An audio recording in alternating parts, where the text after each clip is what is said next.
السلام علیکم دوستوں، بات کرتے ہیں کہ جو ریسنٹلی ابھی ارمینیا اور آذربائیجان کا دوبارہ جو ہے وہ جنگ سٹارٹ ہوا ہے، تو اس کو سمجھنے کے لیے تھوڑا سا ہم بات کرتے ہیں کہ یہ جو ارمینیا اور آذربائیجان کی جو بیسیکلی یہ کنفلکٹ ہے، یہ مسئلہ ہے، یہ کہاں سے چلا رہا ہے۔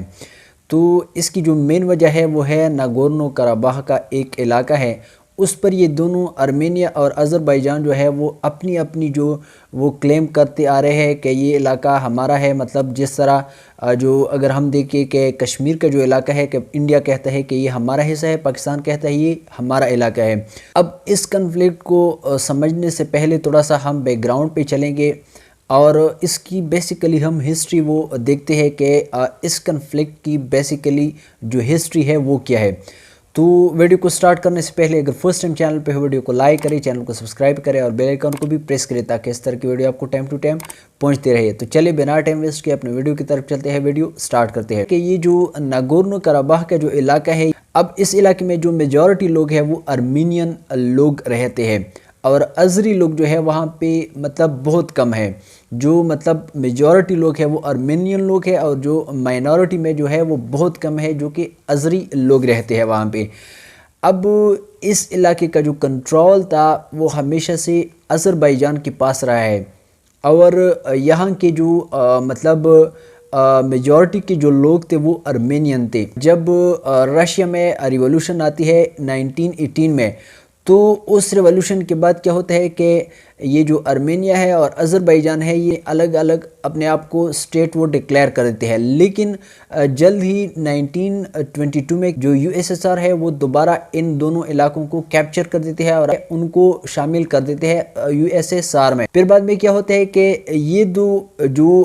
گروپس ہے ارمینیا اور آذربائیجان، یہ دونوں وہاں سے ان کی کنفلکٹ یہ ہے شروع ہوتی ہے اس ناگورنو کراباخ کے علاقے پر۔ مطلب جب یہ یو ایس ایس آر ٹوٹنے والے تھا 1991 میں، اس سے پہلے 1988 میں جو وہاں ناگورنو کراباخ میں ارمینیا لوگ رہتے تھے، ان کی جو پارلیمنٹ تھی انہوں نے ایک ریفرینڈم پاس کیا کہ ہم جو ہے وہ آذربائیجان سے الگ ہونا چاہتے ہیں۔ تو اس پر کیا ہوا کہ جو آذربائیجان میں لوگ تھے انہوں نے اس کے اگینسٹ پروٹیسٹ نکالے کہ مطلب یہ کس طرح ہو سکتا ہے۔ تو پھر آگے جا کے جب 1991 میں یو ایس ایس آر وہ ٹوٹ گیا تو اسے جو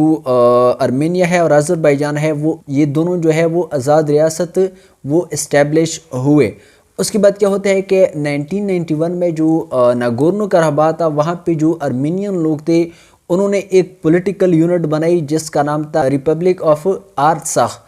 اب جو یہ پولیٹیکل یونٹ تھا انہوں نے جو تھا اپنے آپ کو ایک الگ ریاست وہاں پہ ڈکلیئر کر دیا کہ ہم نہ ارمینیا کے ساتھ ہیں نہ آذربائیجان کے ساتھ ہے، ہمارا یہاں پہ جو ہے وہ ایک الگ انڈیپینڈنٹ ریاست ہے۔ لیکن یہ جو ریپبلک آف آرتساخ جو تھا، ایک جو پولیٹیکل یونٹ تھا، اس کو ارمینیا جو تھا وہ سپورٹ کر رہا تھا اور جو آذربائیجان تھا اس کو وہ سپورٹ نہیں کر رہا تھا۔ اب یہاں پر ہم دیکھتے ہیں کہ جو انٹرنیشنل کمیونٹی تھی انہوں نے جو یہ ناگورنو کراباخ تھا اس کو ڈکلیئر کیا آذربائیجان کا حصہ، اور جو وہاں پہ جو پولیٹیکل یونٹ تھی ارمینین لوگوں کی ان کو تسلیم نہیں کیا گیا۔ اب اس کے بعد دیکھتے ہیں کہ 1991 میں جو ناگورنو کراباخ تھا اس پر ارمینیا اور آذربائیجان کی جنگ سٹارٹ ہوتی ہے۔ وہ یہ جو جنگ تھا یہ 3 سال تک مسلسل کنٹینیو رہا۔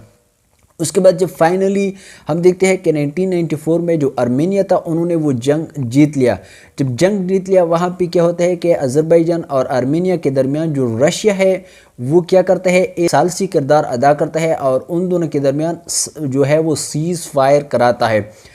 اب ہم دیکھتے ہیں کہ پوری ہسٹری میں ارمینیا اور آذربائیجان کے درمیان بہت سارے وہ سیز فائر ہو چکے ہیں، لیکن ابھی تک کوئی پرماننٹ جو پیس ٹاک جو ہے وہ پیس معاہدہ کوئی بھی اب تک نہیں ہوا ہے، کیونکہ ارمینین جو لوگ تھے وہ یہی چاہتے تھے کہ ہمیں جو ارمینیا ہے اس کے ساتھ مرج کیا جائے، ہم آذربائیجان کے ساتھ نہیں رہنا چاہتے۔ لیکن جو آذربائیجان کے جو لوگ تھے وہ یہ نہیں چاہتے تھے کہ جو ناگورنو کراباخ ہے وہ ہم سے چلا جائے ارمینیا کے پاس۔ جب 2016 میں دوبارہ یہ سیز فائر کو توڑ کر دوبارہ جنگ سٹارٹ ہوتی ہے، یہ جنگ 4 دن کے لیے مسلسل کنٹینیو رہتی ہے۔ اس میں تقریباً بہت سارے جو ہلاکتیں وہ ہوئی دونوں سائڈ پہ۔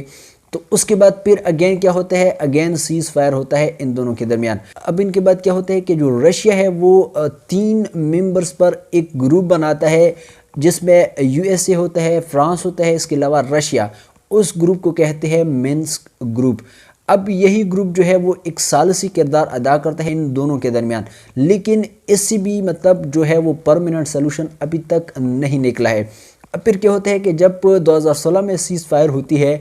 پھر اگین جو ہے پچھلے سال 2020 میں 27 ستمبر کو دوبارہ جو تھا وہ سیز فائر کو وائلیٹ کر دیا گیا، اور دوبارہ ارمینیا اور آذربائیجان کے درمیان جو جنگ تھی وہ دوبارہ چھڑ گئی، جو تقریباً 1 مہینے سے زیادہ وہ جنگ جاری رہی، کہ جس میں ہزاروں لوگ جو ہے وہ مارے گئے، اس میں سویلین بھی تھے، اس میں ملٹری کے لوگ بھی تھے۔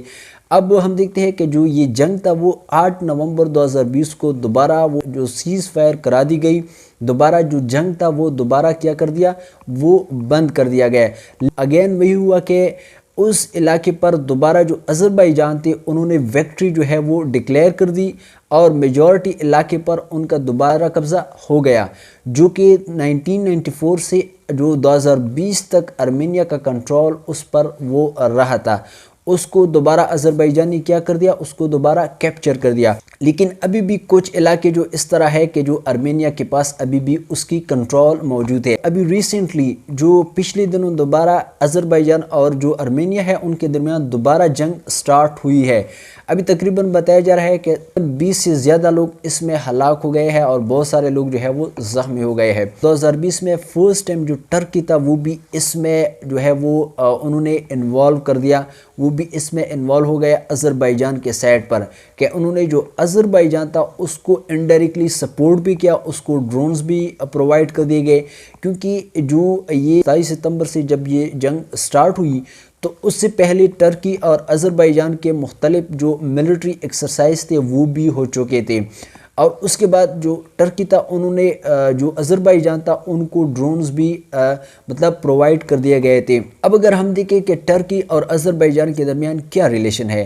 تو جو آذری لوگ ہیں وہ بیسیکلی ٹرکس اوریجن کے ہیں، اور دوسری بات یہ کہ جو آذری لینگویج ہے، اس کے علاوہ جو ٹرکس لینگویج ہے وہ بھی ایک دوسرے کے ساتھ وہ ملتی جلتی ہے۔ اس کے علاوہ یہ ہے کہ ان دونوں کے درمیان جو ہے وہ ایک بھائی چارے کا ایک ریلیشن بھی ہے۔ اگر ہم دیکھیں کہ ٹرکی ہے وہ جو میجورٹی گیس اور پیٹرولیم امپورٹ کرتے ہیں وہ آذربائیجان سے ہی امپورٹ کرتے ہیں،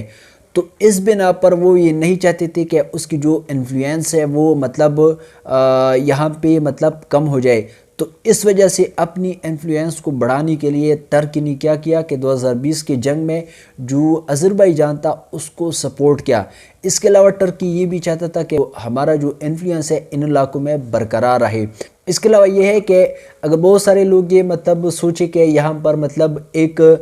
جو ہے وہ مذہبی ایک جنگ ہے، کیونکہ جو ارمینین کے جو 99% لوگ ہیں وہ عیسائی ہے، جبکہ دوسری سائڈ پہ اگر ہم دیکھیں آذری جو لوگ ہیں، جو آذربائیجان کے لوگ ہیں وہ 99% مسلم جو ہے وہ میجورٹی لوگ ہے۔ بالکل غلط ہے، یہ ایک مذہبی جنگ بالکل بھی نہیں ہے، یہ اگر ہم کہیں کہ یہ ایک پولیٹیکل جنگ ہے تو یہ غلط نہیں ہوگا۔ تو انشاءاللہ نیکسٹ ویڈیو میں ملتے ہیں، اپنا بہت سارا خیال رکھیے گا، اپنے دعاؤں میں یاد رکھیے گا۔ اللہ حافظ۔